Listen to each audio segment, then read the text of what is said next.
Now the movie. I'm going to talk about the controversy, and I'm going to do that simply because I usually don't do that when I'm talking about a movie and whatever the hell the star said or did or whatever. I can usually separate the celebrity from the work. I mean, I still listen to Michael Jackson, and he molested children. There, I said it. Brie Larson has this facial expression throughout the movie. I used to do a little bit of acting, and I would encounter these actors who were, their parents were upper class, they lived in a utopian world, and they were all homeschooled for some reason. They just weren't engaged in reality. Everything was a banner they had to wave, and it showed in their performances. Brie Larson has this expression on her face that just screams, agenda, agenda, agenda, agenda, agenda. She's just possessed by pretentiousness with that facial expression. You can kind of tell when an actor has got it all wrong, and she did. She is the worst part about the movie, other than how Nick Fury loses his eye. I'll get to that later.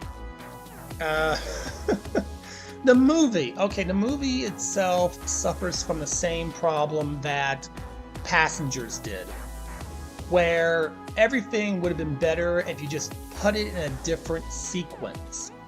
Like in Passengers, that the film started out with Jennifer Lawrence waking up wondering what the fuck happened on the ship, and then showing what Chris Pratt did leading up to that, it would have been a better movie. Here, you look at the film and you go, well, what if she just crashed at the blockbuster at the beginning? And we have a flashback, and then we see everything on Hala. And what if the other flashbacks about her life just happened along the way, out of the blue, incidentally, and we get a twist? They undermine that completely. Carol's problem with adaptation is she basically is the Marvel version of Supergirl. So that's been the big problem with adaptation. However, I thought it would have been obvious that they could have taken the original Mar-Vell origin story. Mar-Vell was the first Captain Marvel. He's the version, he is to Marvel Comics what Superman is to DC. Anyway, they could have taken Mar-Vell's origin and just switched out Carol for him. You could have put Carol Danvers in the role of Mar-Vell in the context of this movie, and old school fans, new school fans would have their cake and eat it too. Instead of a Kree named Mar-Vell coming to Earth, it's a human who's been brainwashed to believe she's Kree coming to Earth, and it plays out pretty much the same as it did in the Mar-Vell origin story. Una could have been in the movie. She could have, I think she was, I don't know. I got up for pee breaks so often. Una could have been in the movie as a friend that Jan Rog is creepily stalking. The security chief of NASA or Project Pegasus or wherever could have been Nick Fury instead of course, the traditional role that Carol played. It could have been Nick Fury. They still could have been friends, no romance. And Carol's Kree name would have been Mar-Vell, and people call her Captain Marvel. There. Done. The stupid-ass Tesseract, I am sick of it. The Tesseract, let me rephrase that. The Tesseract is to the Cosmic Cube what the fucking Transformers Cube was to a real Energon Cube. It's stupid. There, I said it. Could the MacGuffin have been the Negabands that gave Mar-Vell his power? Could they have just been the MacGuffin in this movie, and they could have given Carol her powers? There, simple, done. Again, she could have done what Mar-Vell did in Mar-Vell's origin story. You could have just switched her out. Perfect. Fans would have had their cake and eat it too. This movie bends and twists the Captain Marvel brand. It bends and twists the Ms. Marvel brand. It bends and twists needlessly to make sense. It's like they watched the old school version of She-Ra and said, let's make this She-Ra. Why? Why? Samuel L. Jackson losing an eye. Okay, in Winter Soldier, he says, Last time I trusted anyone, I lost an eye.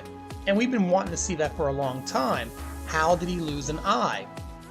Oh, it must have been big. It must have been tragic. It's a goddamn cat. I don't care if the cat is an alien shape changing Mogwai Knorfka, whatever the fuck. I don't care. It's a fucking cat scratching your eye. That is the most anticlimactic thing I have seen in the MCU ever. Okay?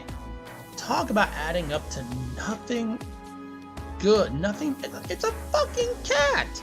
I don't care how they pulled it off or executed it. It's a fucking cat. This is the worst MCU film without a doubt. If you are sitting there in a movie, you know how movies are. If you sit there in a movie and all you're instantly thinking of, no matter how much you want to enjoy it, you're instantly thinking of how this could have gone differently, it's a bad movie. Okay? It's a bad movie. Stories are there to present to you an entertaining, well-executed sequence of events where you are so absorbed you will never smack your head and say, could they have done that differently? No. When a story is executed well, you think to yourself, well, of course it's going to end up like that. No matter if you think it's predictable or not, of course the character would do that. Of course the story plays out like that. And you love it for being that way. But when all you can think about is, could they have switched this scene around? Oh my lord, then you know it's a bad movie. If something takes you out of it like that, you know it's bad. Okay? Again, the Passengers comparison. Wow. Oh, final thought. I was a teenager during the 90s, and the 90s, I think more than any other decade, is defined by what I like to call the good-bad flick. You know what I'm talking about if you grew up in the 90s. You had these movies that are so bad they're good. You don't know why you like them. They're horrible, but you like them. I mean, if you watch TNT on a lazy Saturday, you'll stop flipping through the channels to watch one of these. Movies like Congo, Godzilla, Casper, even great films like True Lies had a cheesiness to it. When I heard this film was going to take place in the 90s, I was pumped for some 90s filmmaking nostalgia. Okay, something a little bit of True Lies, a little bit of The Rock, some Godzilla maybe, an homage to The Craft, or something like that. Mission Impossible, something from that time period. Eraser. However, I get a film that reminds me again and again and again why Los Angeles is the most boring ass place to film anything. I mean, every fucking time I see Los Angeles, it sucks ass. I mean, every single time I see Los Angeles on camera, it sucks ass. Unless you're filming certain areas, like in Beverly Hills Cop, the city is just ugly.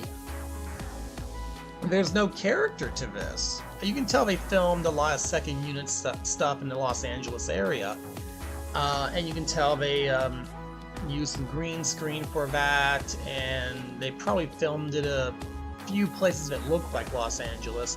But the overall look of Los Angeles sucks. I mean, you don't want to film anything sci-fi there. Look at Predator 2. Predator 2 would have been great had it been New York, or Detroit, or... Another problem too is I see all these bad movies nowadays. Parts of them are always filmed in Louisiana. If you have a superhero film filmed in Louisiana, it's gonna fucking suck. Okay? Fan Four Stick, Louisiana. Green Lantern, Louisiana. I think Jonah Hex was there partially. Again, you know it's gonna fucking suck. That's my take on it. You've taken my favorite female Marvel character and you turned it into shit. Is it enjoyable to an extent? Yeah, it is. I don't understand the whole 90s tech thing. Why choose that as the humor? I don't know. The 90s for me were a ridiculous decade for me personally. I mean, we had a lot of stability, most of it artificial, but still stability, and people thought the fucking world was ending all the time over a belly button, or a rapper getting shot, or a video game. To me, the decade was the decade where America finally lost its mind to a point it was never going to get it back. We were bitching about things that didn't matter, and that was the 90s to me. Most people don't see it that way. I do. Final note, my boy Shane over at Cosmic Comics, he did a similar rant, and I applaud him for that rant. It said all the right things. I put a little comment there that he didn't quite understand, where I referenced the film I Am Number 4. The film I Am Number 4 was released back in 2010, I believe, and it co-starred Teresa Palmer as a blonde, over-the-top, gung-ho badass. And when I was watching that film years ago, I thought to myself, that's the lady you get to play Carol. That is the lady you get to play her, because the character she was playing essentially was Carol. Gung-ho, Red Bulls for pussies. That kind of character. When I see Brie Larson, oh my goodness, I don't see anything of Carol. I see a Vulcan trying to be Robert Downey Jr. And that's my review. Whew. Sorry that a lot of things have not materialized on the channel. It's been a very trying time in my life, a lot of transformation, and just a general lack of confidence. I'm going to try to basically do more of these. I don't care if the sound quality is bad. I don't care that I have to be on the go all the time, and I don't care anymore that I have a very difficult place to record that's not convenient. I just want to get my thoughts out there. And I'm starting now. I'm the Forgotten Fan. This is Lost Age Comics, and time for me to get lost.